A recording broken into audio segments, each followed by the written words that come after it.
السلام علیکم ورحمۃ اللہ وبرکاتہ۔ سب مسئلہ یہ پوچھنا تھا، اوقات نا لوگ جاتے ہیں سعودی عرب وزٹ کے ویزے پہ 2 ماہ کے لیے 3 ماہ کے لیے، تو وہاں رہ کے وہ عمرہ کرتے ہیں۔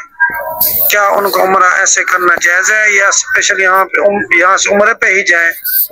آپ کوئی وزٹ کے ویزے لگا کے چلا جاتا ہے، وہاں جا عمرہ کرتا ہے، اس کے بارے شرعی کیا حکم ہے؟ اس کی وضاحت فرما دیں، بڑی مہربانی ہوگی، شکریہ۔ السلام علیکم۔ جی وعلیکم السلام ورحمۃ اللہ وبرکاتہ۔ آپ کا سوال ہے کہ عمرے کے ویزے کے لیے لوگ عمرہ ادا کرنے جاتے ہیں، لیکن بعض لوگ وزٹ ویزا لگواتے ہیں۔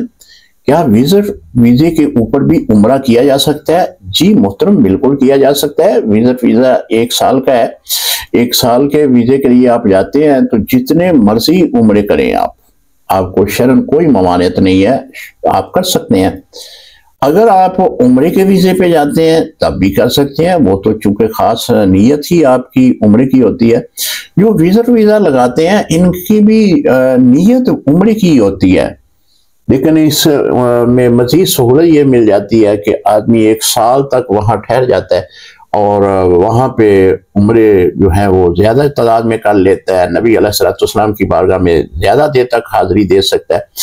میں عمرہ ادا کرنے کے لیے جب گیا تھا تو میرے قریب جب نبی علیہ السلام کے روضہ انور کے باہر ہم گیٹ کے اوپر بیٹھے ہوئے تھے تو ایک بزرگ تھے، وہ میں نے ان کو پوچھا کہ آپ کہاں سے تشریف لائے ہیں؟ انہوں نے کہا کہ میں گجرانوالہ سے ہوں اور میں 1 سال کے ویزے پہ آیا ہوں، اور میں اب میرا سال مکمل ہونے کو ہے اور میں نے اپنا سال جو ہے وہ نبی پاک صلی اللہ علیہ وسلم کے قدموں میں گزارا ہے۔ سبحان اللہ، کہتے ہیں کہ میں نے یہاں ہی سال گزارا ہے، اب میں جا رہا ہوں پاکستان میں اور کوشش کروں گا کہ پھر میں وزٹ ویزے پر ہی آؤں اور پھر نبی علیہ السلام کی بارگاہ میں اسی طرح حاضری دوں۔